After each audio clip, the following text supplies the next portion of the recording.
Ambition sounds good, right? You want more. You aim high. You set goals. You work hard. Society loves ambition. Self-help preaches it. LinkedIn celebrates it.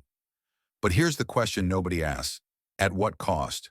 What if ambition, the thing you've been told makes you powerful, is secretly making you weaker? Because according to recent psychological research, including long-term studies from Harvard, ambition comes with a side effect almost no one talks about. Let's unpack the hidden cost of ambition, and more importantly, how to avoid paying for it with your life. First, ambition feels like progress, even when you're stuck. Setting goals, chasing the next level, always thinking about what's next. It feels like growth, like movement, like momentum. But in reality, you can be hyper-ambitious and completely stuck at the same time. Why? Because ambition is addictive. It gives your brain a hit of control, of purpose, of imagined success. Even when you're spinning your wheels, you're busy, you're chasing, but you're not necessarily building anything that actually matters. The Harvard study that exposed the ambition trap, in one of the longest-running psychological studies ever conducted, Harvard researchers followed the lives of hundreds of individuals over 75 plus years. They tracked careers, health, happiness, and mental resilience. And the data showed something unexpected. Highly ambitious people were more likely to experience emotional instability, burnout, and chronic dissatisfaction, even if they succeeded. In other words, the people who look the most driven were often the most drained. Why? Because ambition without balance becomes obsession, and obsession detaches you from reality. You're no longer building a better life. You're chasing an idea that keeps moving the finish line. Ambition is a future drug. Ambition constantly says, not yet. You're not there yet. Once you hit that goal, then you'll be proud. Once you earn more, then you can relax. Once you prove them wrong, then you'll feel free. But the then never comes. The brain learns that happiness equals postponement and worth equals performance. So the better you do, the worse it gets, because you're not chasing results, you're escaping yourself.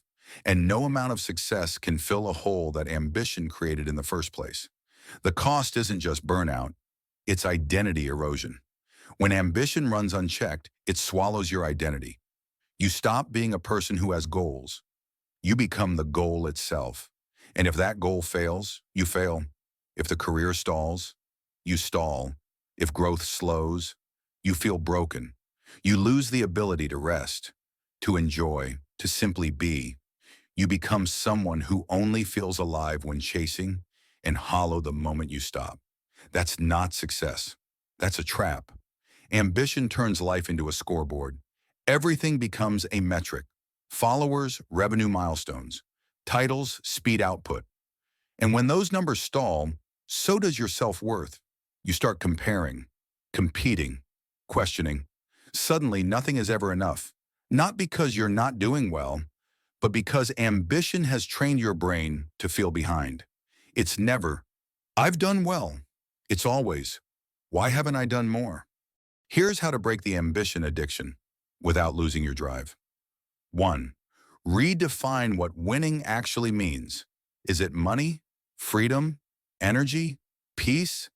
Too many people chase success without ever defining it. If you don't define winning, you'll spend your whole life playing someone else's game. Write your version down. Keep it visible. Make it personal. Now you have a compass, not a scoreboard. Second, stop goal chaining. Goal chaining is when you hit one goal and immediately link it to another. I hit 10K subs. Now I need 50. I made $5,000 this month. Now it has to be $10,000. I got that role. Now I want a better one. It never ends. So pause. Celebrate the win. Own it. Sit in it. Not every step needs to be a staircase. 3. Schedule guilt-free rest and protect it. Ambition hates stillness. It sees rest as weakness. But the data says the opposite. Cognitive performance, creativity, memory, and even decision-making all drop when rest is missing. Block time to do nothing. Put it in your calendar and honor it like it's a meeting with your future self. Rest is not a reward, it's a requirement. 4. Ditch the hustle porn. You know what I mean. Rise and grind. Sleep is for the weak. Work while they sleep. Winners work weekends. None of that is real. It's content, not truth. Most successful people didn't get there by sprinting 24/7. They got there by compounding small actions over time with clarity. Don't let hustle influencers ruin your nervous system. You're not lazy. You're just not built to sprint forever. No one is. 5th, let identity lead. If ambition says do more, identity says this is who I am. Start there. I'm someone who keeps promises to myself. I'm someone who creates, even when it's not perfect. I'm someone who knows when to stop. You don't need to earn your own respect by bleeding for it. You can build it quietly by living in alignment. Final thoughts. Ambition isn't evil. It's just incomplete. Without boundaries, it becomes self-destruction dressed up as discipline. Without clarity, it becomes a race with no finish line. Without rest, it becomes a slow erosion of who you are. So keep the fire, but protect the fuel.